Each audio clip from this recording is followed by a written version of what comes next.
In the Bible, it says, God became man so that man become as God is. Yes? The eternal, the infinite being became man, finite, temporal being slash becoming, so that man may become God. Only those who are self-initiative can be truly initiated into a path. Only those who don't need an external authority can learn from their authority. So the more one evolves, the more one becomes able to explore. At a certain level of consciousness, fear becomes impossible. So when fear shows up, you just be aware of it. And that awareness itself begins to burn the fear. And then fear turns into excitement. And I don't think AI can achieve spiritual intelligence. Humans need to evolve. Humans need to spiritualize themselves so that it can peacefully coexist with AI, at the same time enjoy their intuition, imagination, and spiritual creativity. Hello, friends. Welcome to a very special episode of Potential Paradigms. This episode is about the future of humanity and the apocalyptic crisis that we as a civilization find ourselves in today. So for this episode, I have the honor of having with me visionary philosopher Yasuhiko Kimura, who caught sense of the tremors of the transformation we find ourselves in today for over 30 years. He's also known as the Philosopher of Change, and rightly so, as he has been exploring the future of human spirituality and what society could look like for over 3 decades. Yasuhiko has had a profound personal journey starting with a cosmic epiphany at the age of 16, where he caught glimpses of what the future human spirituality would look like. And this inspired him to study comparative mysticism, and since then he has been teaching all over the world and has written books on ethics, science, and consciousness. In our wide-ranging conversations, Yasuhiko shared insights on the coming shift in consciousness, which will shift our civilization from merely being focused on information gathering to cultivating our spiritual gifts of intuition, imagination, and creativity. He also believes that people coming together to form local communities of governance in what he calls synergic panarchies holds tremendous potential as the current systems of governance retire and dismantle. We also talk about the evolution of AI and humanity's role in it. So guys, this is a deep episode, and I hope that you will stick through the entire length as there are many insights. And lastly, please look in the show notes below to find Yasuhiko's incredible body of work. And also there is a list of words including concepts, books, places, and people mentioned in this episode, which I think you will find helpful. Please give the channel a subscribe and a like. And before we turn to this cosmic conversation, I would love to share with you one of my favorite quotes of Yasuhiko, which goes something like, "Vision without action is empty. Action without vision is blind. Ideology and opinion divide. Quest and commitment unite." Thank you so much for being with us today, Yasuhiko. Thank you so much for your invitation. Thank you. Yes, thank you. So as you know, I was saying you're known as the Philosopher of Change, and rightly so. And we find, and you started, as compared to myself, you have started way long, caught hold of this current of transformation and change that we find ourselves in today as a civilization. So maybe to begin there, that what made you interested in this? In the space of transformation and change of the potential paradigms, because this has become very apparent now in our civilization, but you had your fingers on the pulse some more than 20, 30 years ago. Well, when I was 16, I had what I call spiritual epiphany, cosmic epiphany. And that truly saved me from my fear, actually. And shortly thereafter, so after that cosmic experience, I felt completely at home with the universe.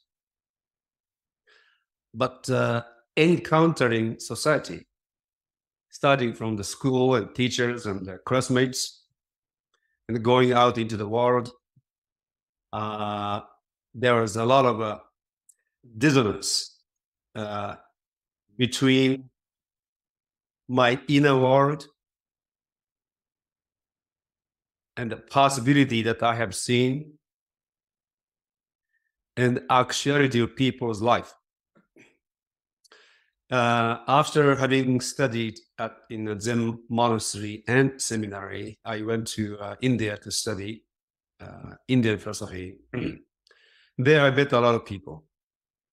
And I was exposed to, although I was supposed to be studying more academically, I was more interested in other stuff. I went to listen to Osho. I went to listen to Krishnamurti. I met other spiritual teachers, and also I met a lot of young people from all over the world. And I begin to see what is happening in the world in the spiritual evolution department, so to speak. It became very clear to me that Buddhism and Zen Buddhism that I had studied, in itself is inadequate for the contemporary mind. And also this structure of guru-disciple is a beautiful Asian tradition. And you do need teachers. But the way it has emerged in the 20th century was not very authentic. And this whole mentality of depending on your external authority and not really thinking for yourself bothered me, which was actually my original experience being in schools in Japan. One day I realized that, although I was a decent, good student, actually, I realized I wasn't thinking. I didn't even know what it means to think. And there was nobody around me who was encouraging us to think. So that was my original inquiry into spirituality, because in Japanese, to think, kangai, comes from this kamikairu, which means to return to God. So thinking is a very spiritual activity. It's a divine thinking, divine imagination, which humans actually replicate in the form of human thinking and human imagination. And so from that, I have seen that in the Zen monastery and the Asian tradition, and also in India. So when I left India and came to the United States, I was seeking a new way of teaching spirituality, a new kind of paradigm for spiritual community. And let me go back a bit. And another influence was this Japanese Buddhist philosopher writer, who was not Zen priest, a different school, Haya Akegarashi. And he had written this essay, actually, not even a book, essay, which gave me the idea of a new kind of spiritual community. He was talking about, when you really achieve a spiritual experience, you become like a truly independent. You are being unto yourself. Your consciousness unto yourself. It's like the whole of the universe within you. So you become truly sovereign. And he was hinting at the possibility of a new spiritual community. It is a commune of independent, sovereign beings. I'm kind of elaborating his vision. It was not as well articulated in that essay, but that's what I got. And so after I came to this country, and then I read about Philosopher, and then I read Giordano Bruno, and I became able to articulate what I had in mind since I had read that book by Hakegara Haya. And it's called Omnicentric Civilization, an Omnicentric Society, Omnicentric organization, where the centers are distributed and each person work together with one another to achieve individual sovereignty in the process of attaining spiritual enlightenment. After that, obviously, you're already sovereign. And so that has been what I have been doing in the last 30, 40 years, 30 years at least, yes. And it is not easy because people are used to having this external authority who will tell them the truth and what to do. And of course, it is important to have a teacher. But there's a way of teaching in such a way that you respect the student's innate individuality, which is in the process of blossoming. So it is, when you look at the New Age community, it is very much collectivist. And I was against that collectivism. We need to be in more and more individualized. At the peak of individuality, you actually meet universality. And I coined the term singular cosmic destiny to describe each human being. We are each a singular cosmic destiny. There has never been a human being like you before or after.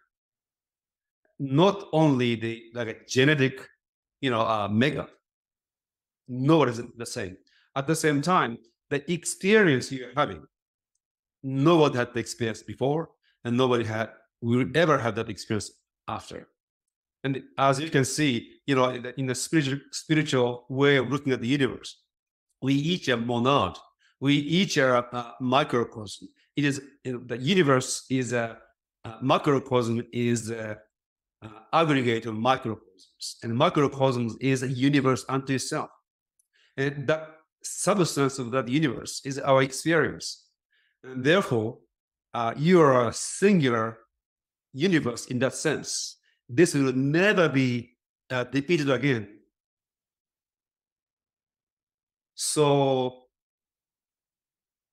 even if we take into consideration what is called reincarnation in many different forms, this particular experience, this particular monad has never existed before and will never exist again.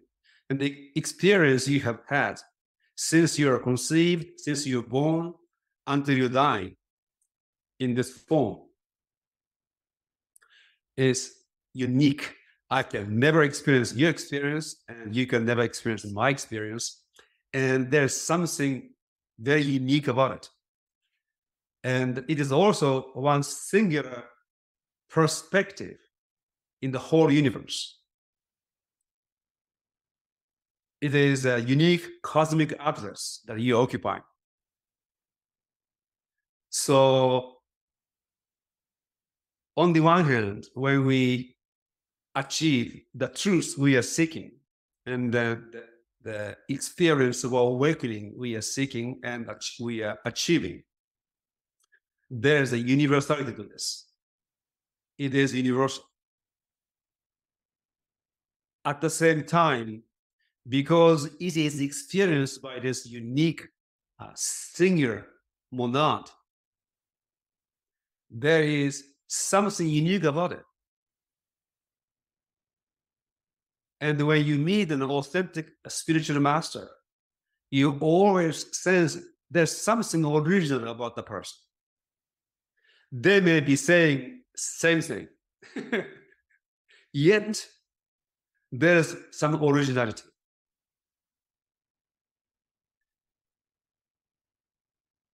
So Abhinava Gupta, the great Shaivist master, and Shankaracharya, great Advaita Vedanta master, they are about the contemporary.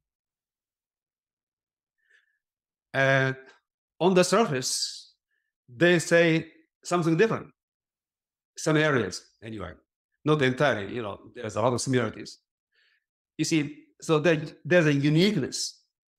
And their uniqueness not only comes from their own unique experience, but also they have a group of students to whom they're communicating. So it's a one-time event.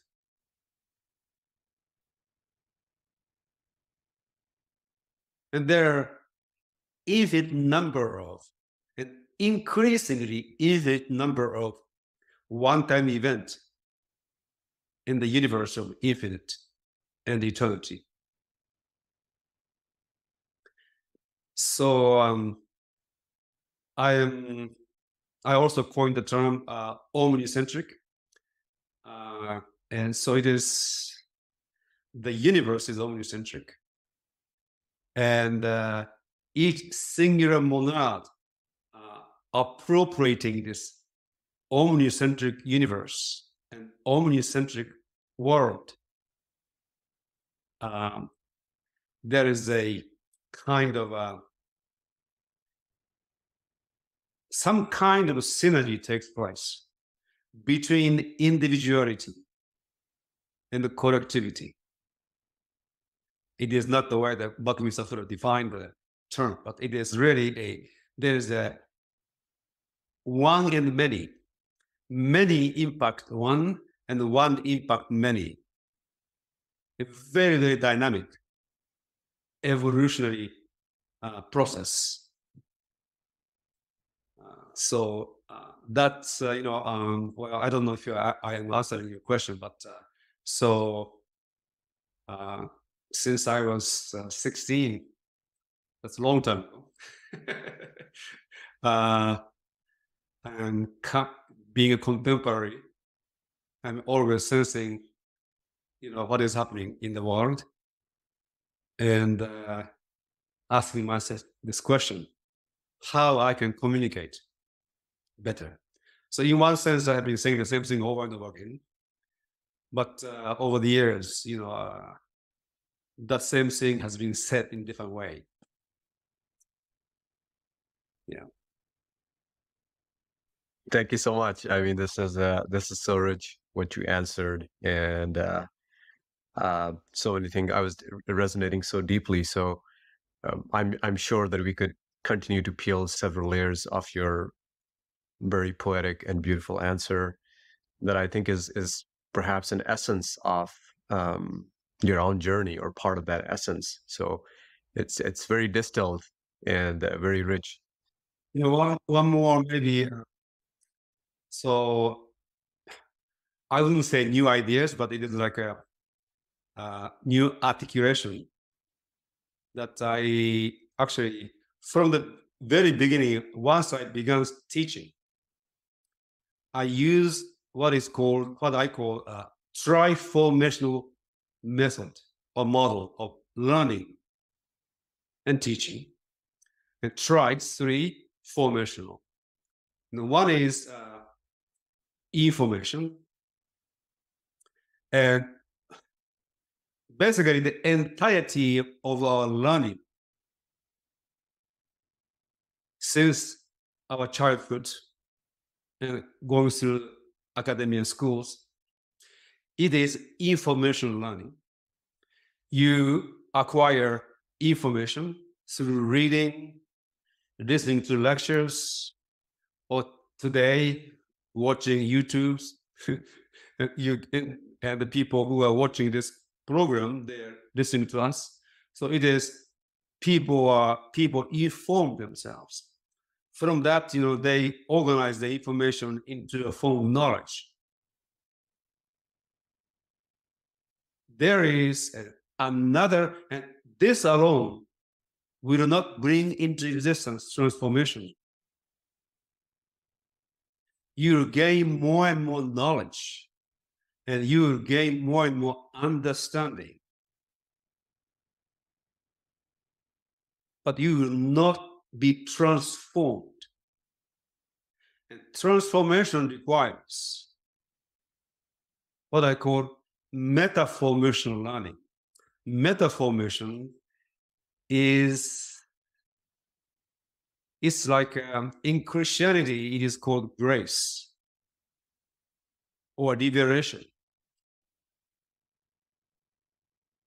And knowledge coming from grace, spiritual awakening or enlightenment, is categorically different from knowledge developed by the human intellect following classical logic. So you will meet a great intellect and scholar who can recite all the lines from ancient scriptures, who is not enlightened. And there are some simple man who has not read that many books, but somehow have this metaformation learning and has become awakened.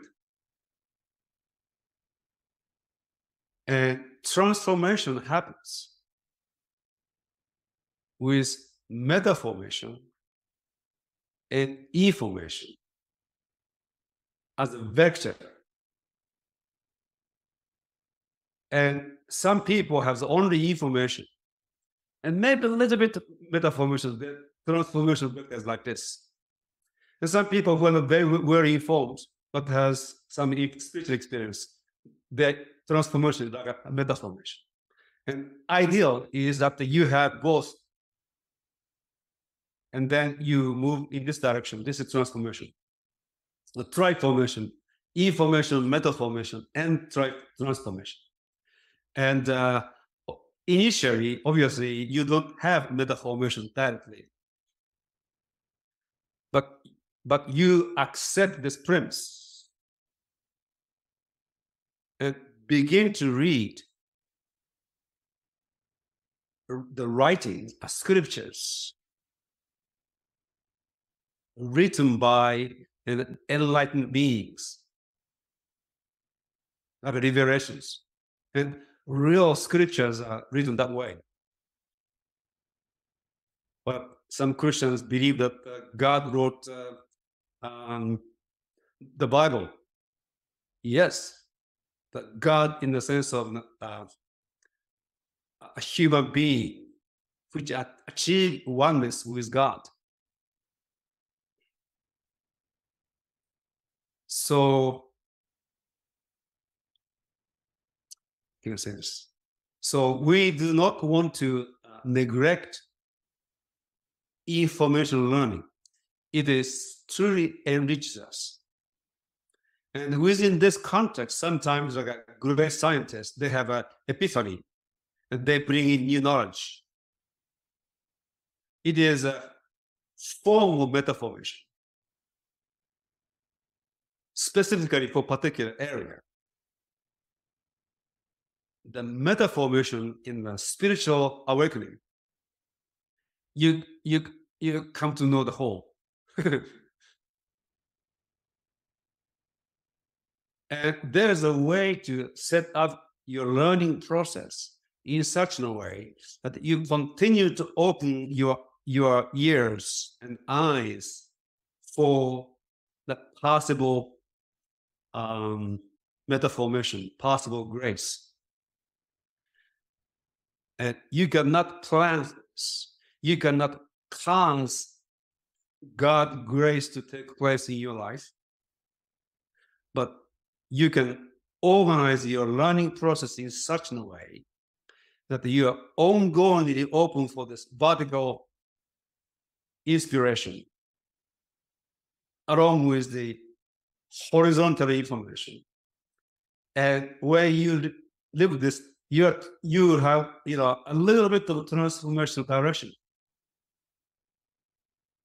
So every authentic teaching of the East and the West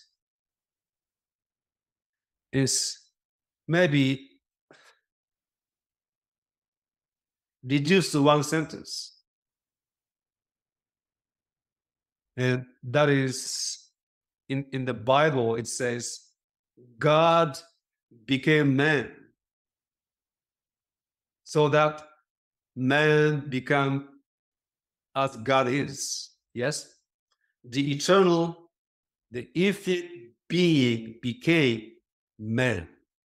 Finite temper being / being becoming, so that man may become God.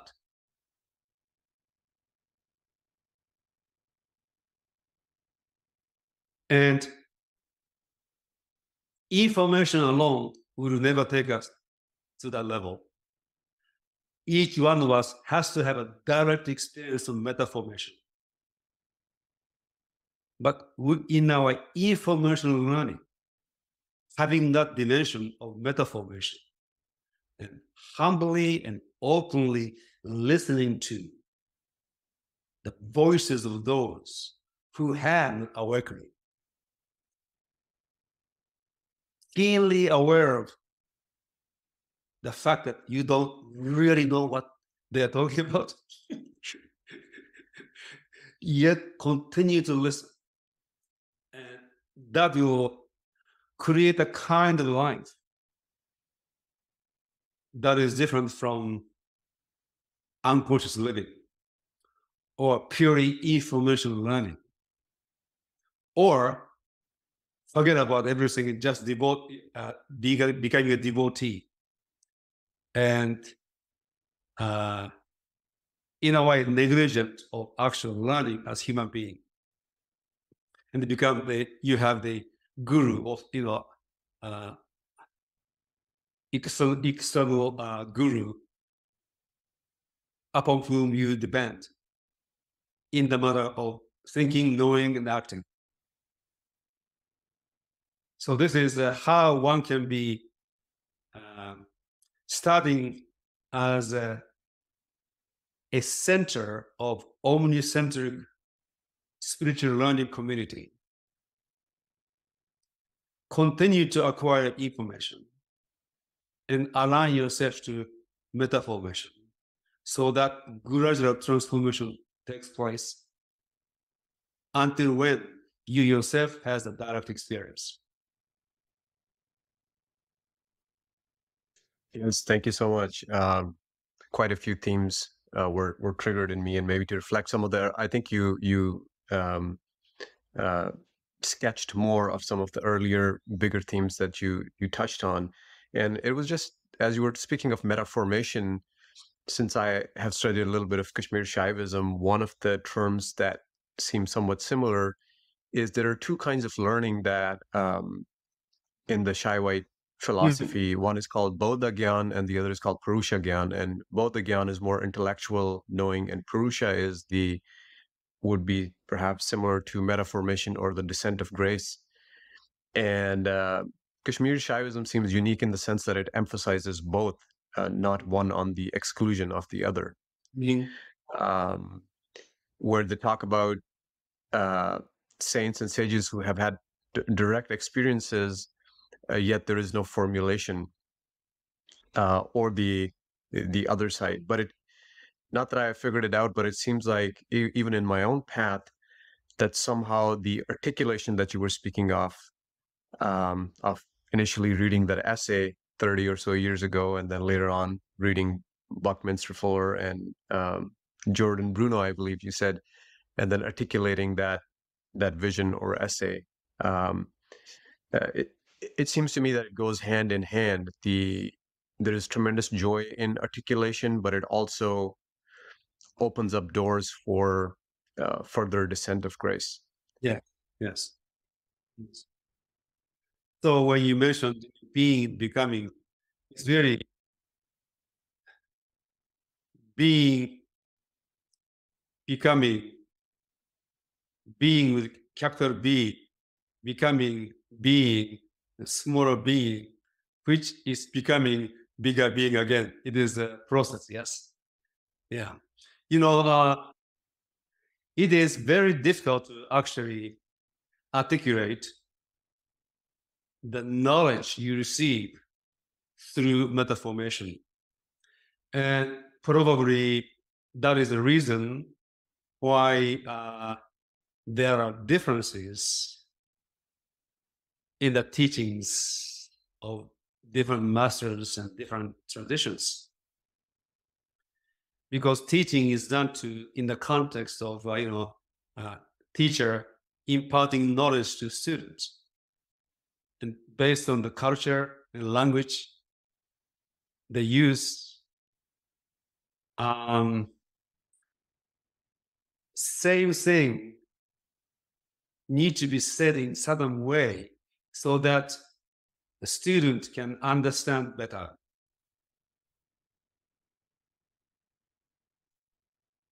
So, in an exoteric dimension, people only look at these differences. And they say, my teaching is better than yours, and so on and so forth. But when we go into the esoteric core, there is like a truly unity. And some teachers are better in communicating than others. It does not mean he or she is more enlightened than the others. There are people like Sri Aurobindo, who is extremely articulate. Then we have Krishnamurti is also very articulate. So some people are not. Which was the last name that you mentioned, Yasuhiko? Krishnamurti. He is also very articulate, but he is kind of overly focused on one thing. Doesn't talk about the whole range of things. But anyway, again, it depends on the audience. Yes. And the difficulty arises with this.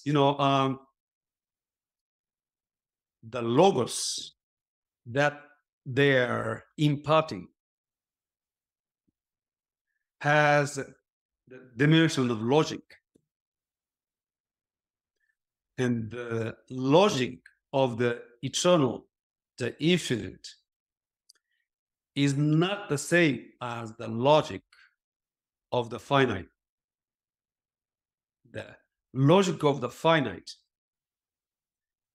is a special case, or limited case of logic of infinite.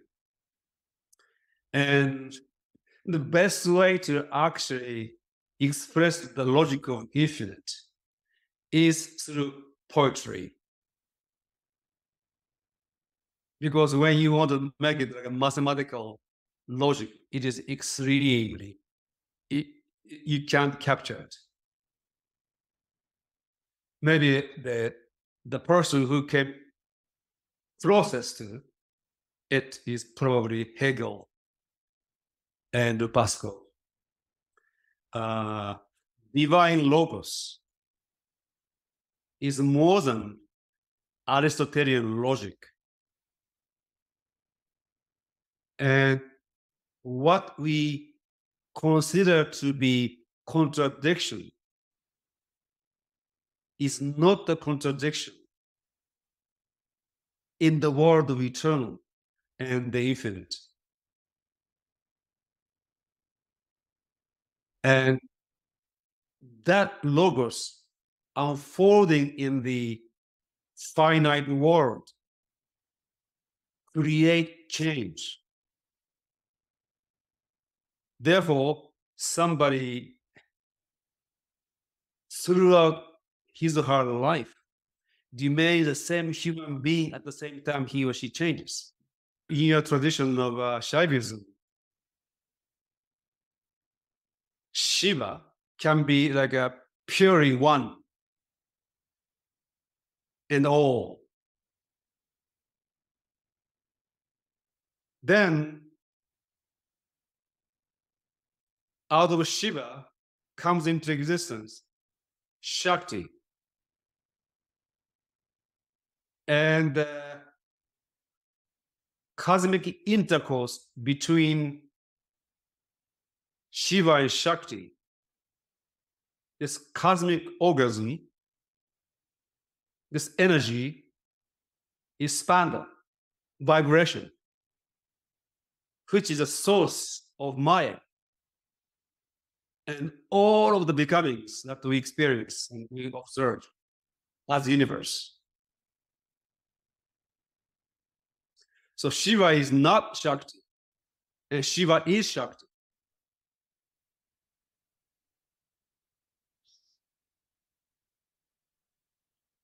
Yes. Yeah. And you see, when people somehow get exposed to this way of thinking, they open up their mind to something beyond what we can learn through our ordinary logic. We become more open to the logic of the infinite and eternal. Yes. So maybe touching on an earlier theme, because I mean there are just so many wonderful themes here. Earlier when we started the conversation, you were speaking of the sovereignty and developing our independence and ability to think. And you also spoke a little bit about the guru disciple model, and this is an area that I have sort of struggled in my own journey as well, and I find myself coming more at peace with my own sort of archetype to you. That's the word that's coming to me, is that I like to explore truths on my own, and also multiple variations and flavors of that. And so I had to reach the point of a self-surrender to that tendency in me, which I felt was not appreciated in every community. At the same time, I have come to find a value, unspeakable value of devotion, or the way I articulate is the ability to receive from teachers who might not even, be here on this plane with us, or might be here. And somehow it's again is not one or the other, but somehow holding both of them together. And respecting and devoting oneself to a great teacher is not the same as giving your power to that person and blindly follow or blindly believe in the teaching. And my point is,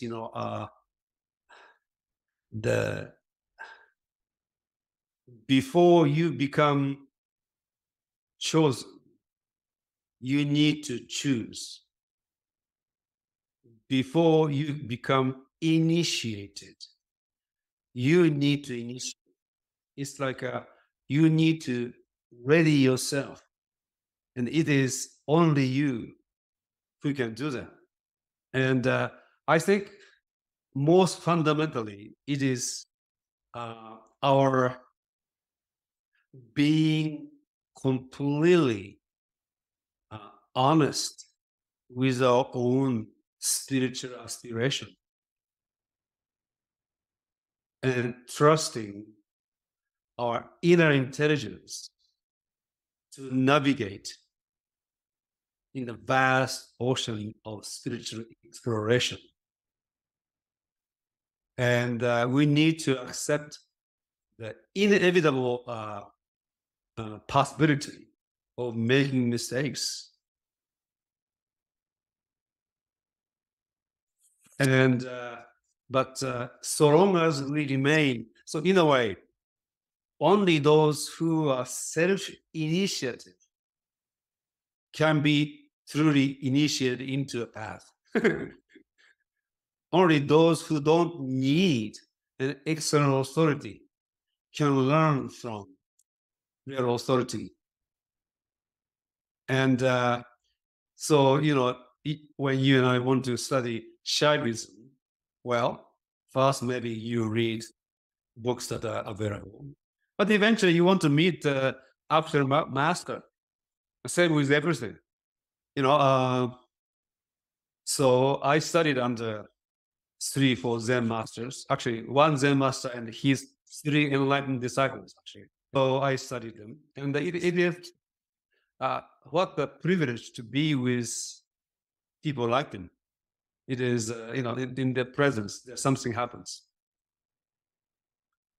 And none of my masters are scholars, and I wouldn't say they're highly educated in terms of book learning, but their depth of experience, direct experience, was quite remarkable. And you just learn, they transmit the state of consciousness to you. So I'm not against learning from teachers, but we need to, each person needs to be responsible and never give out the power. Absolutely. I think that at the core, one is true, as you said, the being true to your inner development, to your self as the compass. And yeah, it's phenomenal, because I think in a lot of some of the traditions that I've been exposed to, there is also a unity with let's say, someone in Kashmir Shaivism, certain saints or sages have shared the experience of unity with Abhinavagupta, for instance. So I have become Abhinavagupta. So to me, that is also very mysterious, but it hints at that these ideals become alive in us. And as you said, the exploration is infinite, and to me that requires courage. And oftentimes I feel with friends on the path that there has to be some kind of fear that allows one to give all responsibility to one's guru, which is, I just want all of my decisions and everything to be taken care of by someone external. And somehow that to me indicates it defeats the whole point. Yeah. When let's say in Shaivism, this Abhinavagupta, the greatest guru. So unlike many other teachers who may never have actually existed on the planet, I seriously question that Jesus Christ was actually a person. But Abhinavagupta was a real person. But then when we become at one with him, what does it mean? It means that he is a human being, but also there's a state of consciousness that he actually he was residing, or he was abiding, or he was at one with. And then becoming him means that you actually reside in that state of consciousness. Yes. So Christ is a state of consciousness, Christ consciousness.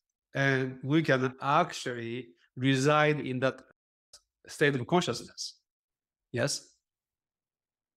So they are like our evolutionary attractors in that sense. Yes.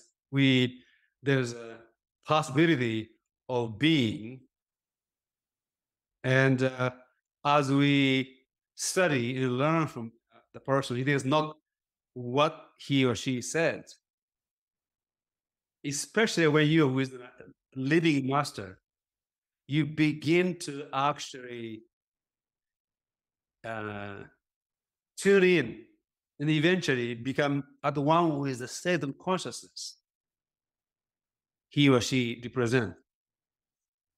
And as a cosmic singularity, there's a flavor of that person is not the same as the flavor that you give to that state of consciousness. But as a state of consciousness, they are same and universal. Yes. Yes. It's interesting that you say that, because also I know that in mystical Islam, I've heard this at times. And when I heard it the first time, it was a little shocking to me, being from a Orthodox Islamic background, growing up in that culture in Pakistan, that Muhammad, the Prophet Muhammad, is a state that one can experience in mystical Islam. But in Orthodox tradition, of course, he was a person, and I mean, there is no conversation of you ever reaching his state, so to speak. It's always beyond reach. So even in the Indian culture, it's interesting because you have this dichotomy of reverence to the guru, and oftentimes it's to an extreme, and yet there are always tantric adepts. You can go to any monastery, any temple, any place divine being sat, and you could have experiences of unity, and you could have them with many masters. So it's paradoxical that in the same land you have these two sort of different ways to be. Yes. It's in some way it's depending on the person's state of consciousness as such that makes a difference. Yes. One person is more attracted to the one way of one state of consciousness than the other, which is determined by the state of consciousness he or she is occupying. Yes. Yeah. Yes. Going back to this transformational learning, so the vector of transformation goes this way. So deeper the meta formation and longer the information, transformation is greater. And so it is possible in the form of being human, that somebody who has greater informational, greater metaformational learning can have a greater degree of transformation, which is like a more richer state of consciousness. And somebody like, Abhinava Gupta, who had an encyclopedic knowledge of everything there to be learned, plus artistic talent and everything. Probably the state of consciousness where he occupied, it must be extremely rich than somebody, simpler. less knowledge, and had an awakening. In one sense, it's the same height of stable consciousness, but the richness will be much less. So you see, today we have more opportunity to have even richer experience than those who had this experience in the past. The amount of knowledge we can acquire today is so much greater. Imagine, if Abhinavagupta read Greek philosophy, Latin, and or everything that was written before he came into existence, in addition to everything was available in India.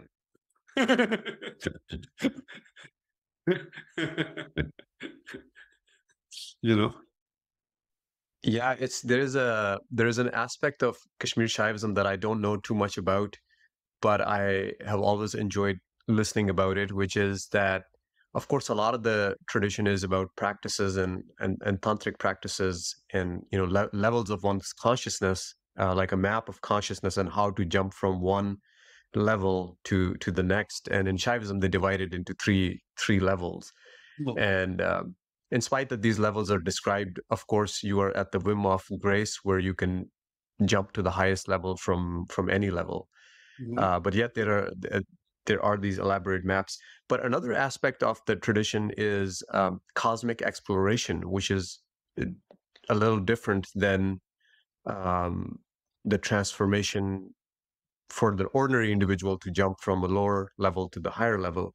And they talk about the 108 or 118 worlds that they have explored. And I think it was Abhinavagupta's, the quote goes like, and this is the tip of the iceberg that I have experienced. And so I like that. It almost seems like he was also, or other masters were also have this capacity of being an astronaut of the universe. And I find that unique, because often in traditions the goal is is mukti, or liberation.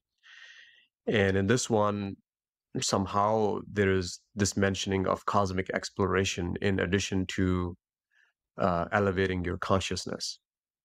Longkempa, who was the Tibetan Buddhist version of Abhinavagupta. He has written many scriptures, but one of which gives this, stage of development. The last one is wonderment, and now something similar to what we just described. After enlightenment, what happens? You explore the universe in wonderment, and then Master Dogen, in his Shobo Genzo, he talks about it.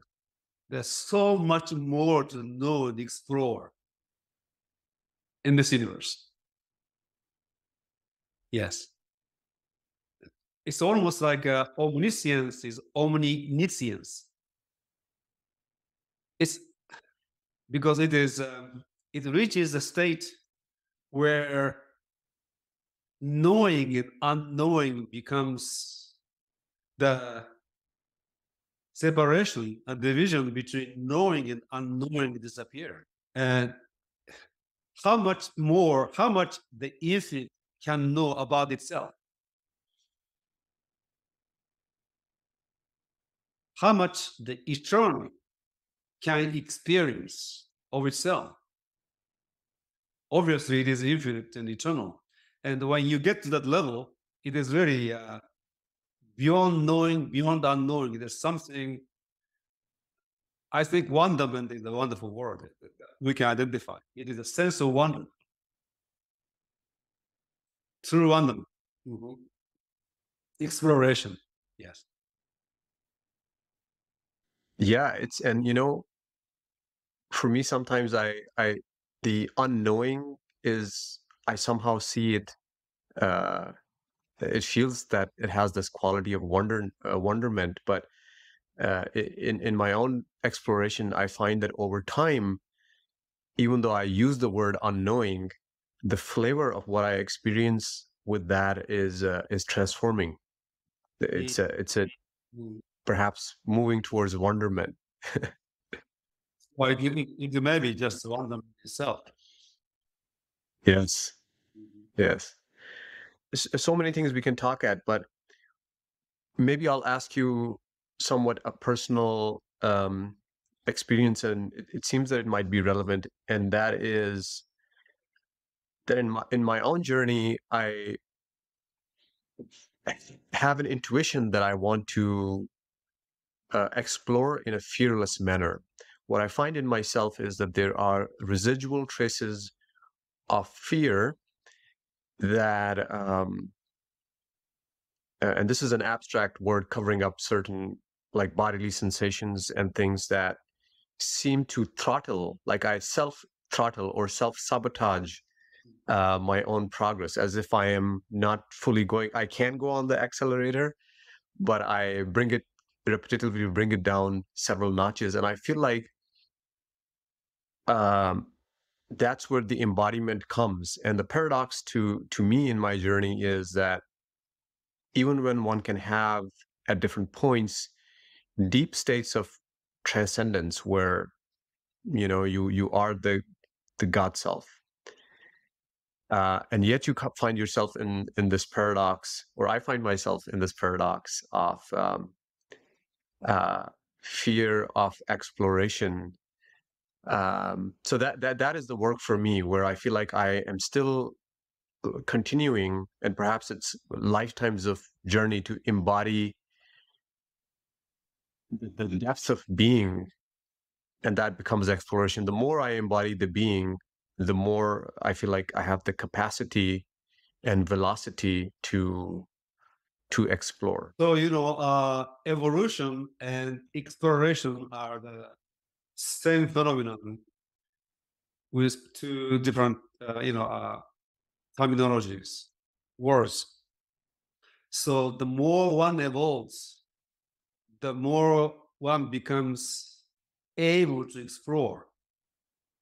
And, in one sense, when we go back to the being the monad that we are,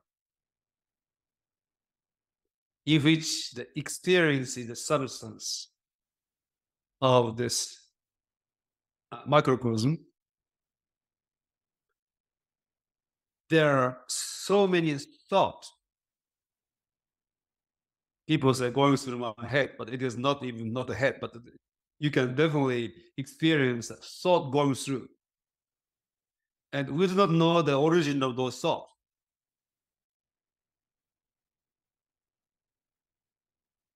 And when we are not conscious, when we are not aware, there is a degree of chaos instead of being a cosmos. So our microcosm can be very chaotic or very cosmic, ordered. And to the degree to which we are aware of the whole, the lesser would be the chaos. And when there are more chaos, the thought of unknown origin has more influence over our, overall experience. The same experience of excitement to explore the unknown can be interpreted as fear, because this thought of unknown origin interpret your excitement as such, and it is more our cultural programming. To me, fear is a negatively interpreted excitement. And the more expansive consciousness awareness is, and more cosmic our universe becomes, the more unified our thought. So wherever the thought came, once this thought becomes part of your awareness, it is no longer the thought of unknown origin, but it is your thought. And then also, then you become less and less reacting to the conditioned thought. And you begin to think for yourself inside the universe that is your monad. Then excitement of, pure excitement for exploring the unknown is understood to be excitement and no longer interpreted as fear. You don't say no anymore. Fear, when you excite and when you say no, then it becomes fear. But no, it is like, yes, I want to know more about this. Then it becomes excitement. Yes. So yeah, at a certain level of consciousness, fear becomes impossible. Yes. But we always go back and up and down. So when fear shows up, you just be aware of it. And that awareness itself begin to burn the fear. And then fear turns into excitement. Mm-hmm. Some people become fearful. Some people become more like they lose interest. It's almost like they become kind of they feel bored. They feel lose interest. Some people become anxious. So depending on the person's basic conditioning, that fear shows up in different ways. Yes, Some people get and depressed. maybe a related thread to reflect on is that the environment, which could be often in our culture right now, at least in the spiritual circles, trauma has become has come to the surface more than before, and the interrelationality with other monads and welcoming trauma. Do you think that also can result in some kind of an integration that takes us beyond? I guess in my case, at times I have uncovered, not by myself, but perhaps through a certain openness, certain past experiences or certain things have been brought to the fore and then have been absorbed back and integrated to a more holistic, freedom from a certain kind of fear. But it happens at the level of energy, a past trauma, where perhaps when revisited, not through psychotherapy, but through some kind of openness, and it brings a certain experience, being able to witness that results in some kind of healing. And do you think that there's a place for that? Or because you also talked about just witnessing the fear, but to me it looks like that the witnessing of the fear also can open doors to certain kinds of information. Well, when we look at human history, people lived under extremely brutal conditions compared to us. In one sense, our life is much easier than before. So we never know how much trauma people suffered in the past. And so in any spiritual traditions, depending on the mentality and psychology of that time. There's always an element of healing in the process of their awakening. That's number one. And number two, today, I think there are two things going on here. One is definitely, we talk about the trauma more Yes, there. than before. It's funny, we have this terminology called the post-traumatic stress disorder. It was a new term for shell shock, They used to call it shell shock, but now they call it that more sophisticated name. But basically, we talk about trauma much more than before. And although humanity has suffered tremendous amount of trauma throughout human history, we have suffered a lot. Yes, humans have suffered. We may be suffering in a way more unique kind of trauma than before. And human system, we can take stress to a degree.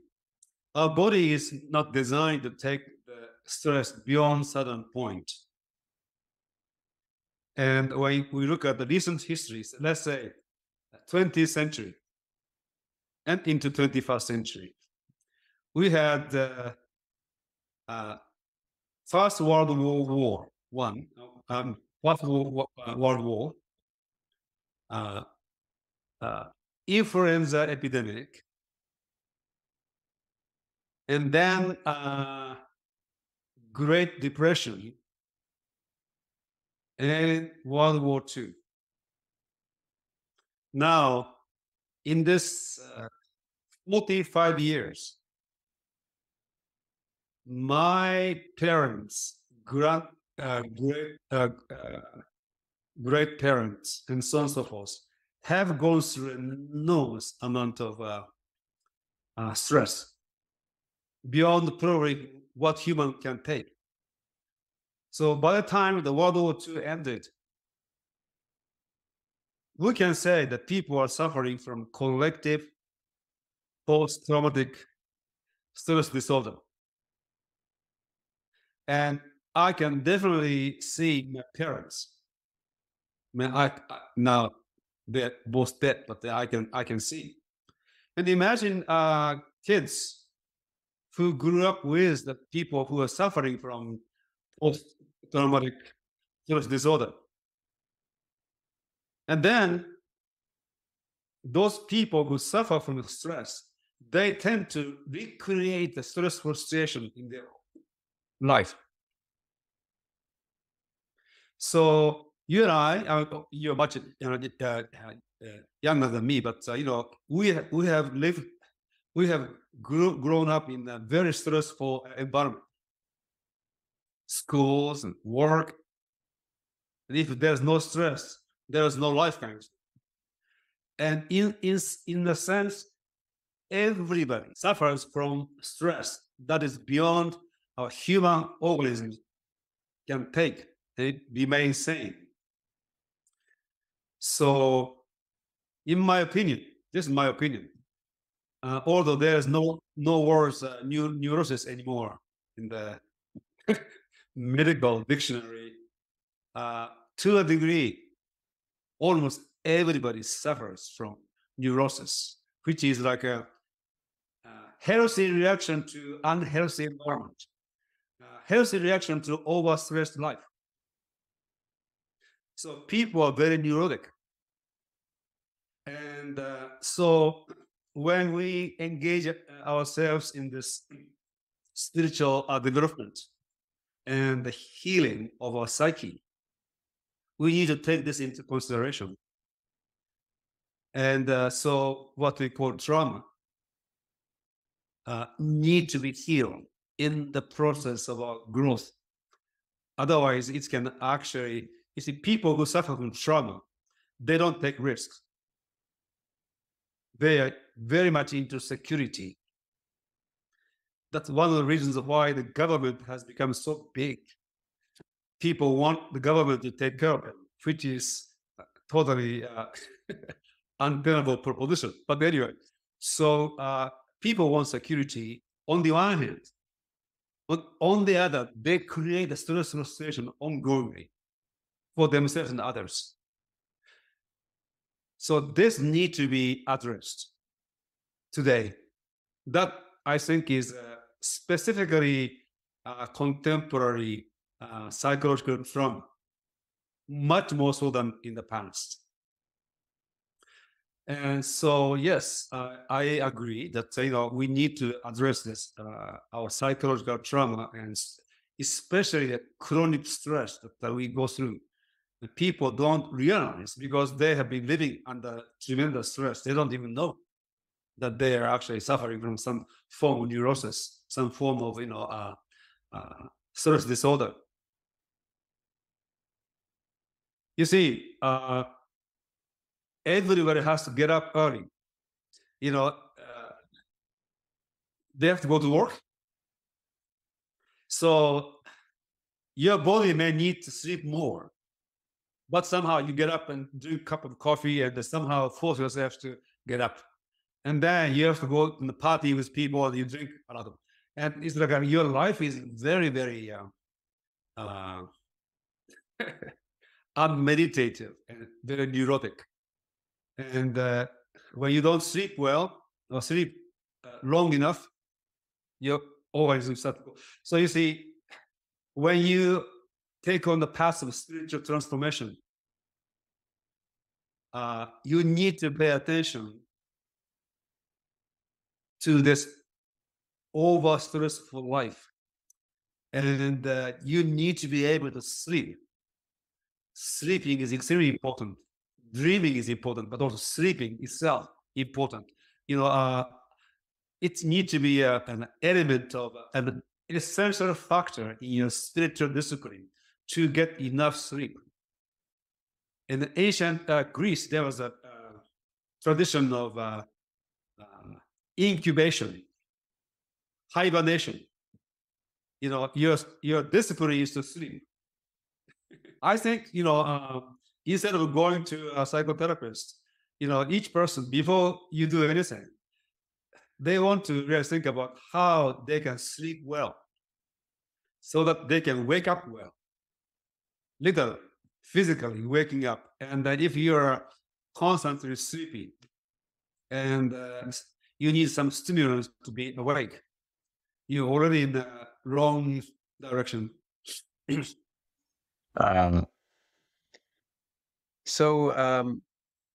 Maybe touching back to a bigger theme that we started at the beginning, which was, we're speaking of potential paradigms, and that's something I've been exploring and having the opportunity of you being here. What are your thoughts on the emergent paradigms, which I feel like are sort of, unknown? Our interaction, we don't know. We find they are coming, but they are perhaps by their nature unknown. So maybe you can address something about how do you see the potential emerging paradigms, and then maybe second, if you like, is what can we as a civilization or as individuals do to so that we have this future that we know is possible? Well, we use the term paradigm in a very loose way. When you want to be more precise, paradigm is a model that is accepted by large enough number of people, and they practice it so that it becomes a core of the culture in which they live. Yes. So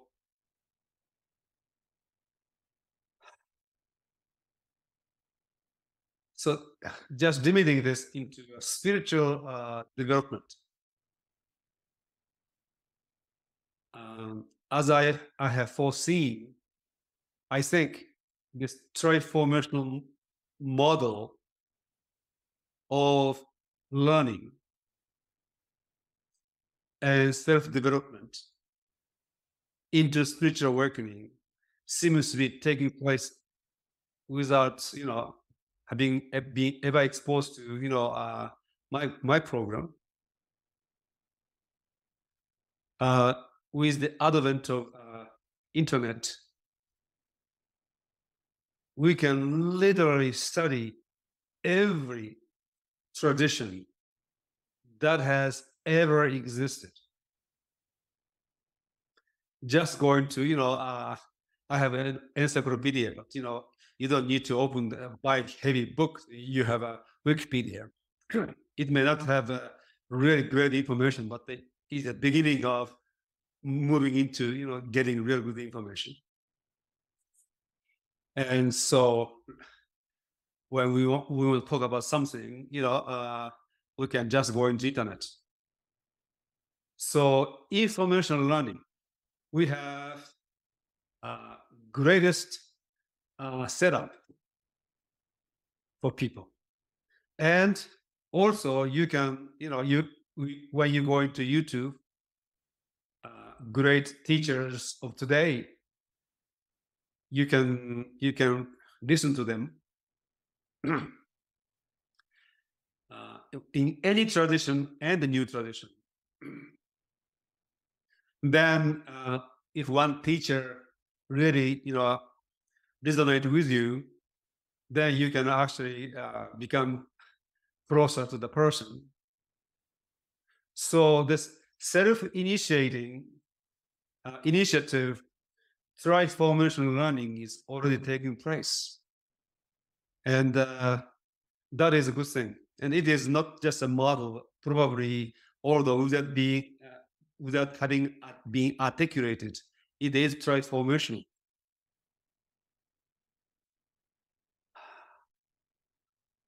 Second, because now we have access to this different traditions in a societal level, what I call the omnicentric culture and omnicentric civilization is emerging. And old models thinking where you see one authority and the one we need to follow this particular authority is no longer working. So, well, of course, as you know, there are a group of people who want to depopulate and using AI want to control the rest of humanity. That will not happen. It is like going against the flow of human consciousness in its evolution. So we are moving in the direction of omnicentricity. And what will happen is, like a panarchy, we will have physically people will come together in smaller communities, independent, peacefully coexisting with others. And at the same time, everybody is connected globally. So you have a global online community of like-minded people with whom you can learn together, we can converse together. And then physically, you have local communities, basically self-sustaining, like the one that you live. So this is like what Bakumi Sakura said, think globally and act locally is taking place. Global, they say, grow local. And to me, this is a natural formulation of omnicentricity. And it's another name for this. I use this synarchy, panarchy, synergy of panarchies. Yeah.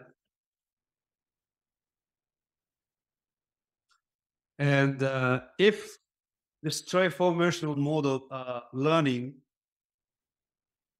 takes place, and people become tuned into the both informational and metaformational learning.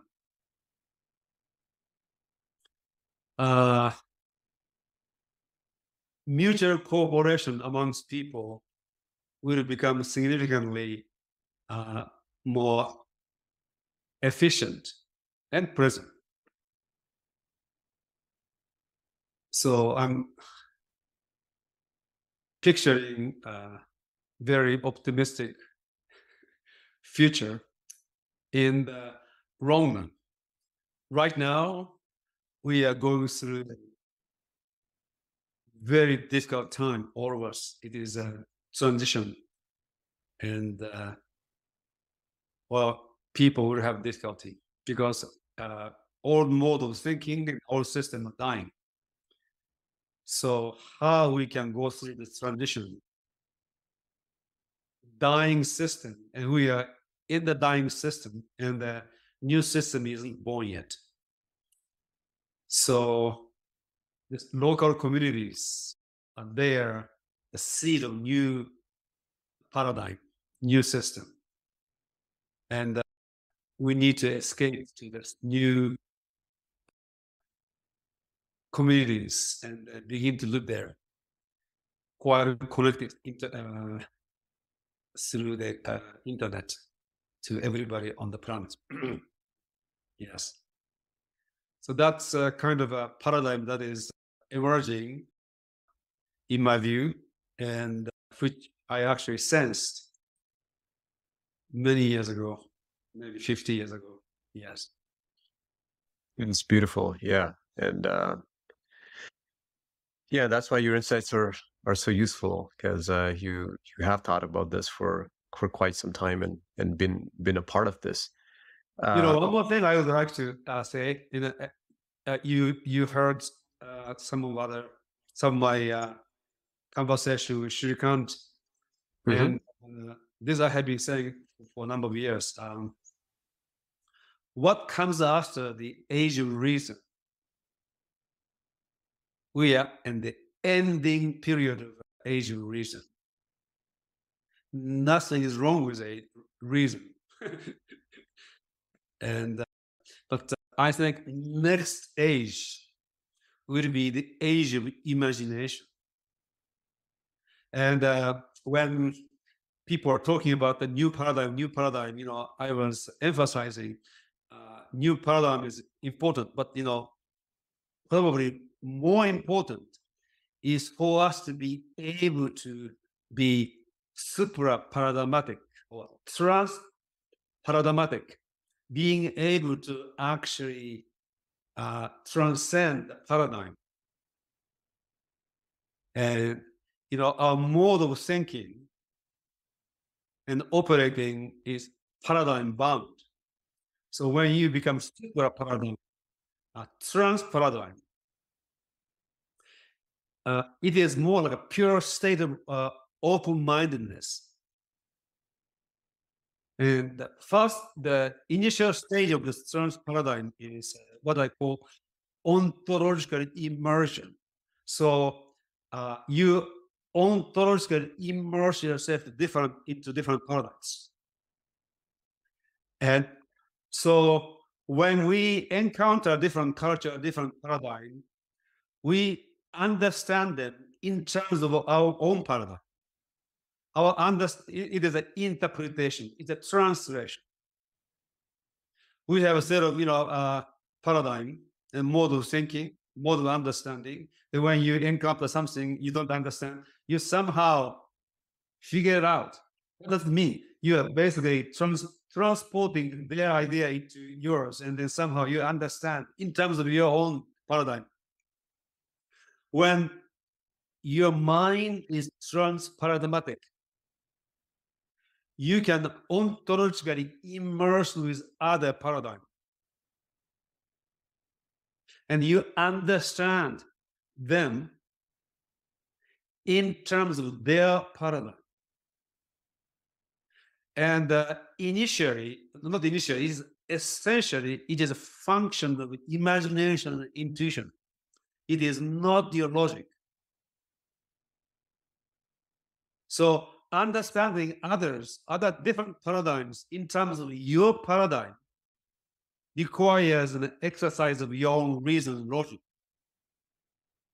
Ontologically immersing yourself in different paradigms and understanding their paradigm, their thought, requires that you use your imagination and intuition. Well, one thing I noticed that I do, I understand very quickly. That makes me lazy sometimes because I don't need to read the whole thing. And sometimes I feel like an imposter because I'm speaking like an expert. I have just picked few things that really got it, you know. And I realized that, I practiced this ontological immersion for a long time. In some way, I have this since I was a child. I don't know why. And I suffered from imposter complex for a long time until age of 35, 36.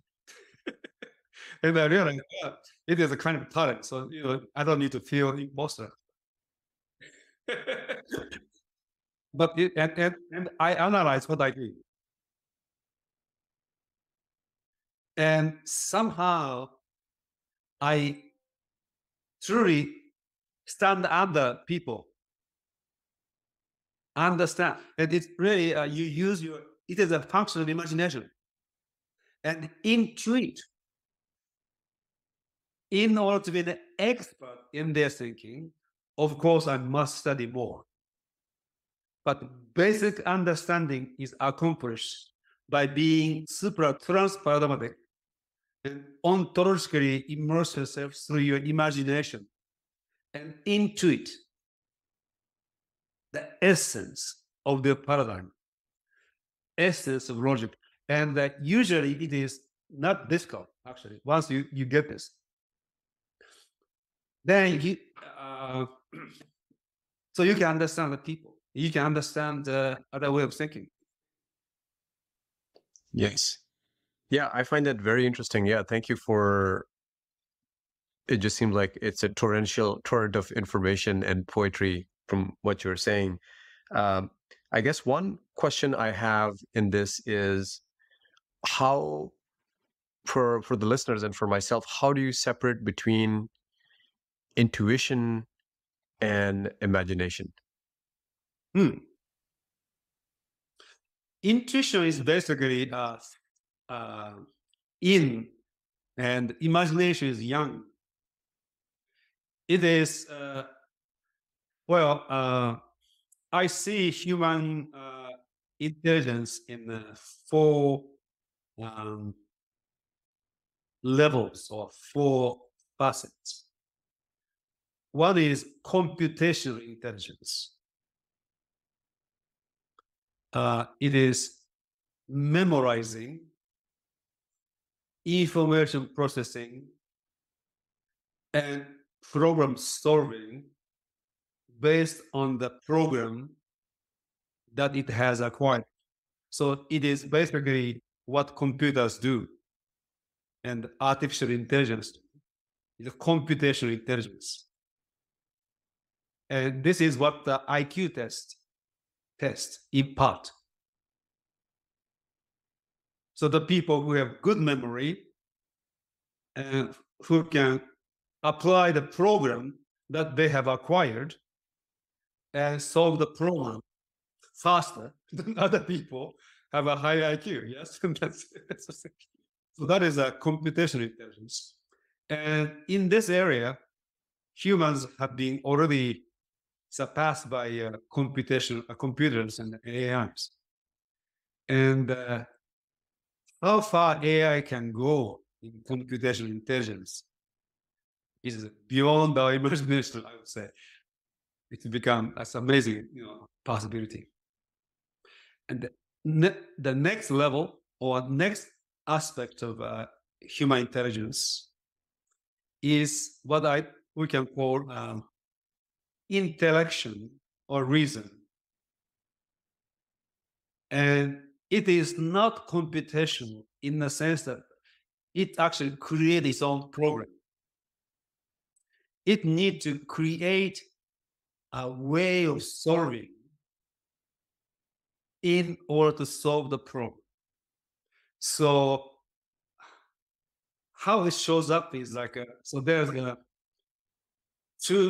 are two pieces of knowledge, and somehow you find the underlying pattern, and you being able to integrate those. And it is something beyond computation, because you have to find a way, you have to come up with a new program to be able to do this. And I don't know, maybe artificial intelligence can now do that, in which case it also has this dimension. So let's say there are two people who has 140, 50 IQ. They're both very smart people, computation speaking. But one has a greater intellective activity, will be a much greater scholar than the other. And people will see he is more intelligent.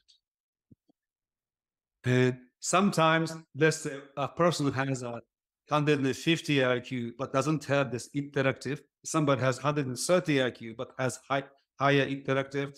This person will produce a greater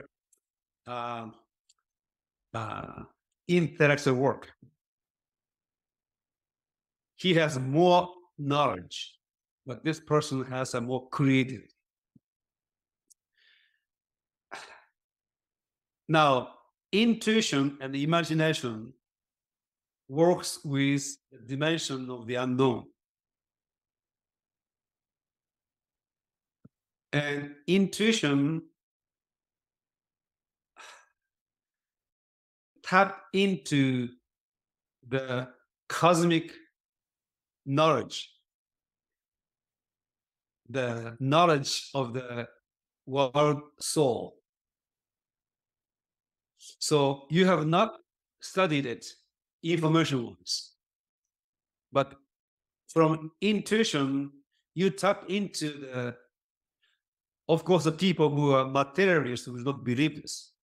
There is a cosmic reservoir of knowledge to which you can tap. But when you tap it, there's the element of creativity. So his information can be kind of reconfigured to fit into what you're seeking. I think most of the great geniuses who came up with new theories, new insights in science, philosophy, they had that ability, or artists. Imagination is to create something that didn't exist before, or new combination of things that have existed. So it is like a intuition plus.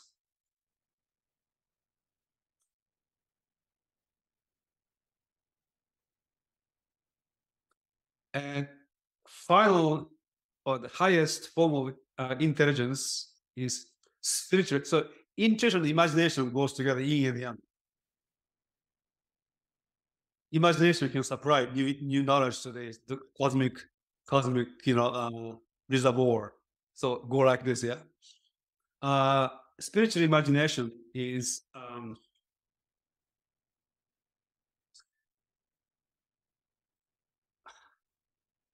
the way human consciousness and intelligence works, that is uniquely divine, in that knowing and known and knower are one.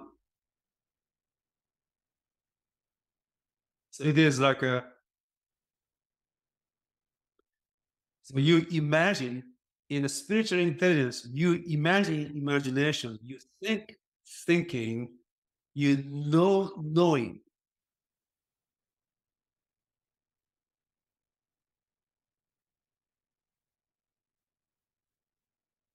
And so it is like a truly a source of creation.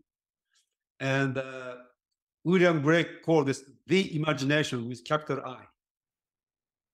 And he equates this with God. And humans can have that that imagination. And what that imagination imagines, what that the spiritual intelligence knows, is unknowable to the rest of the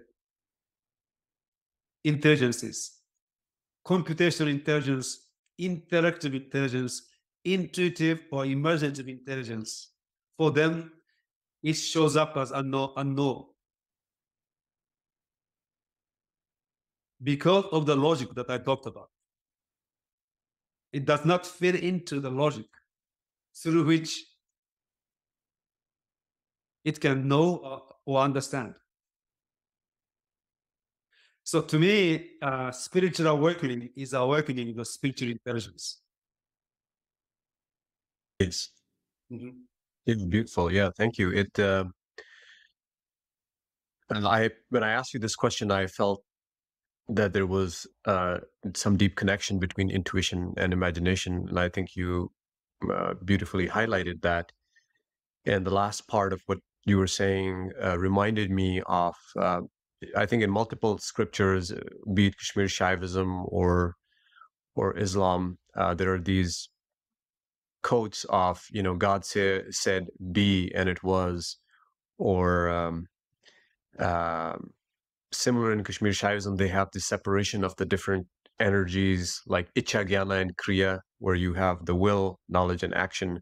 Yeah. But at the highest point, Icha Shakti, or the Lord's will, contains all the other energies. And as we come into this sort of from the Shaivistic map or the yogic map, as there is the descent of consciousness into creation, it begins with will, and then as individual beings, we have will, knowledge, and action. And the mastery is going back to the reverse, where perhaps it's the will that has been acting all along, or your will comes to be.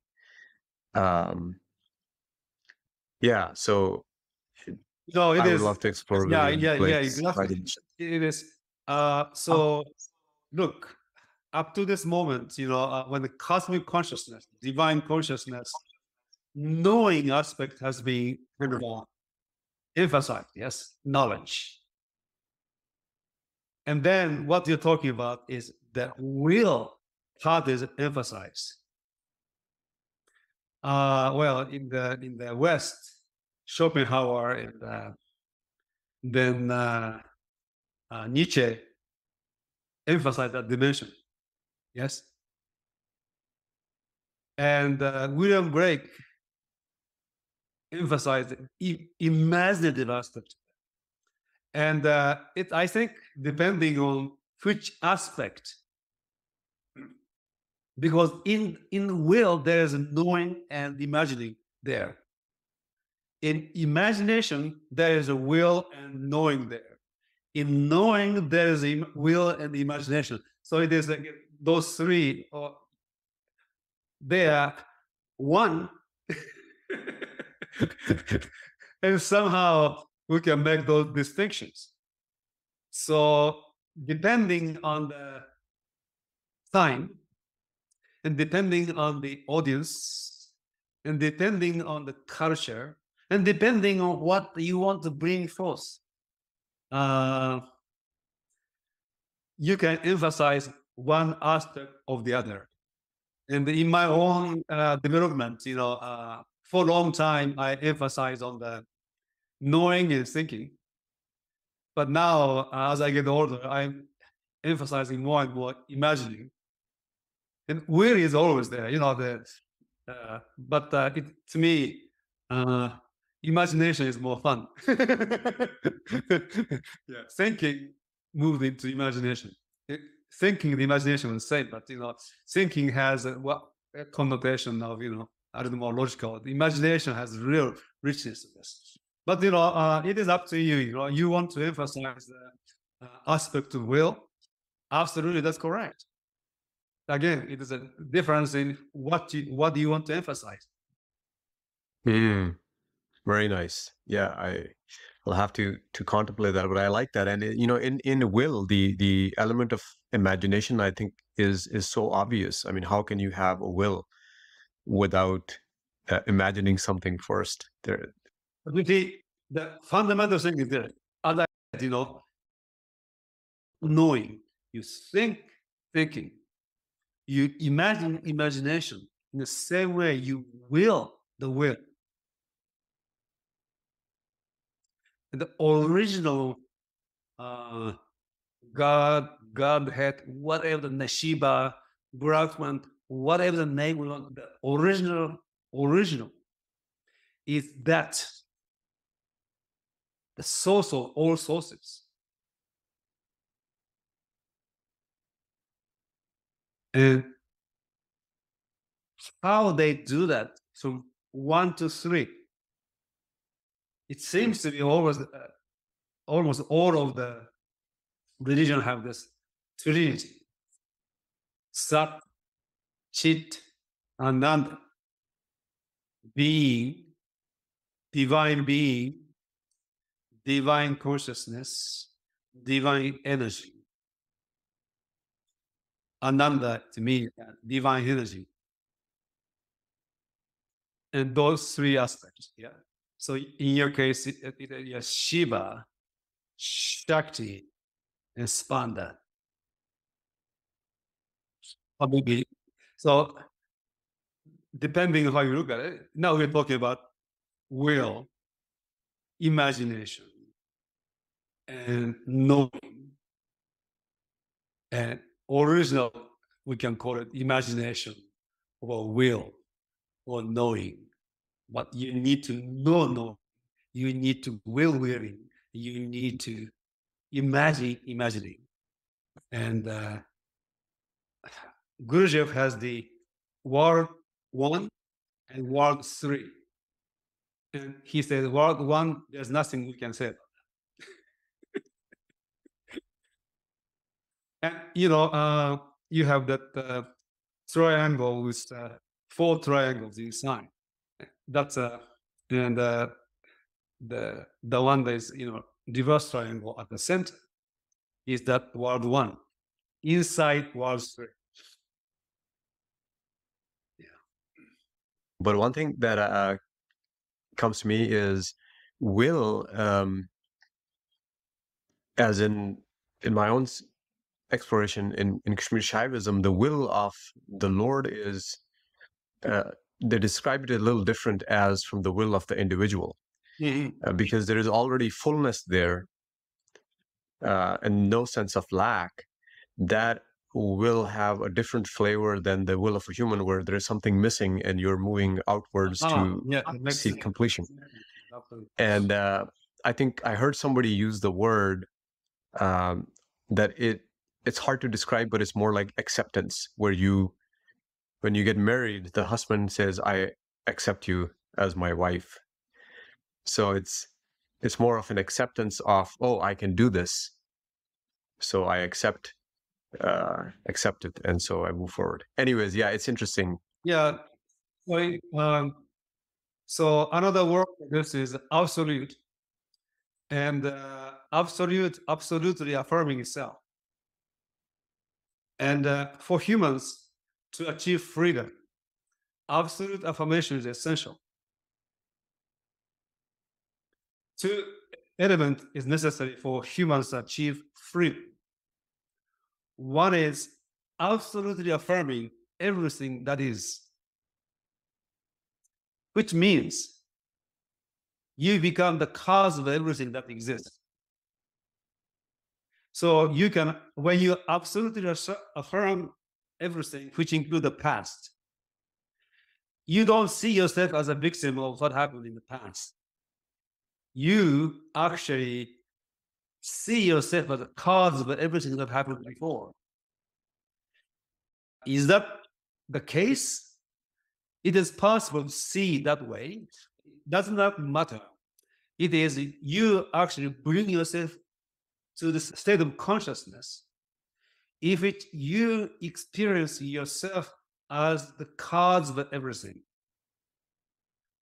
by affirming everything, absolutely.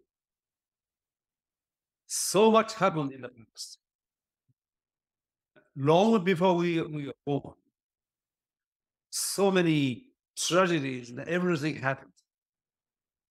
And it is possible to affirm absolutely. Then you see yourself as a cause. Then you have a power to create anew. Obviously, God is what it affirms what He is.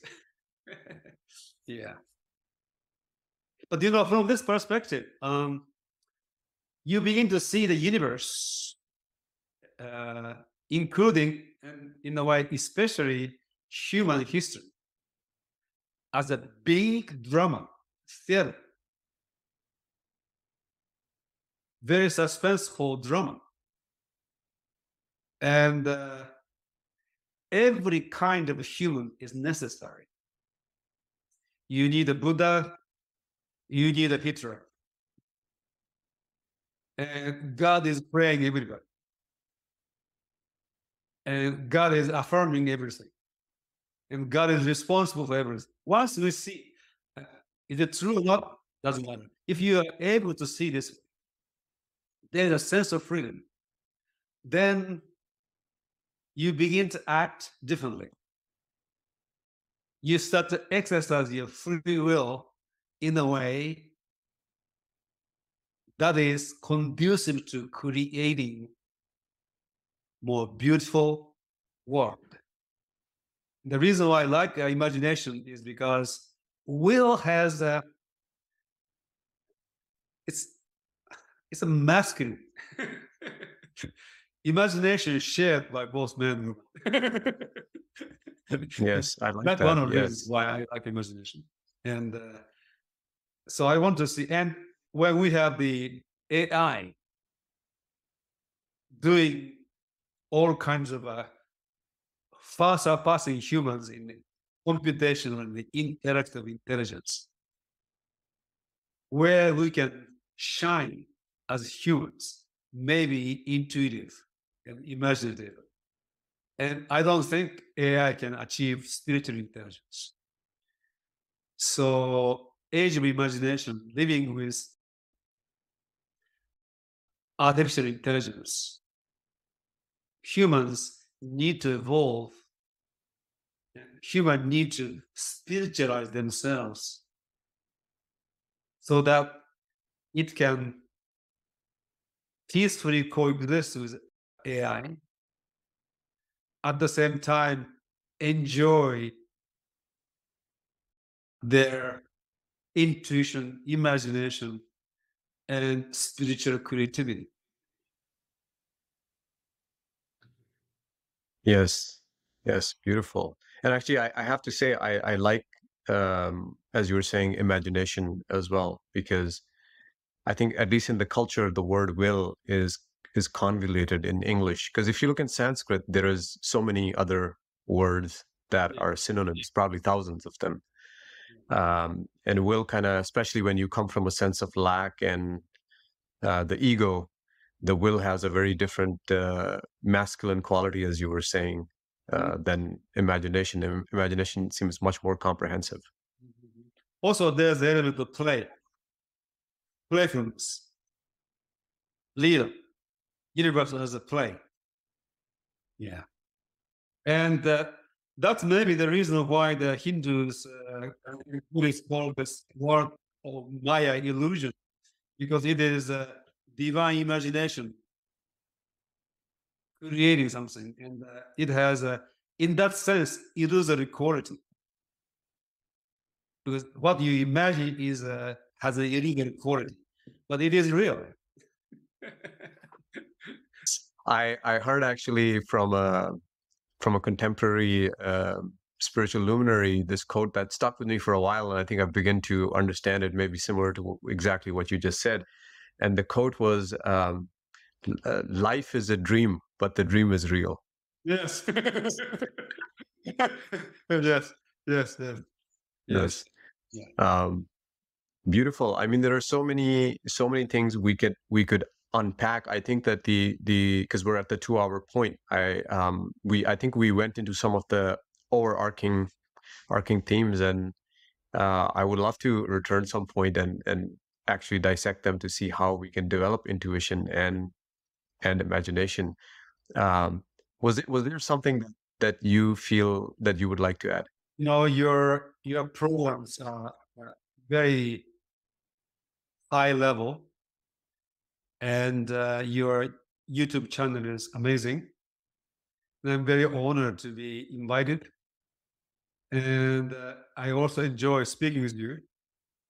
So whenever you invite me back, I'd be happy to join you, and we continue the conversation. Oh, thank you, Yasuhiko, and yeah, it really is an honor and blessing for me to be able to interact with you, and to have you also your blessings on the journey ahead. Um, and what is the best way for the audience? I know that you have a new website, a new portal now. If they want to get in touch with you, or I know you have also online courses. So, what's the best way they can reach to you? Well, I'll give you the link, and then maybe in this program, you can kind of a section where you have writing. You can just add this. Yeah.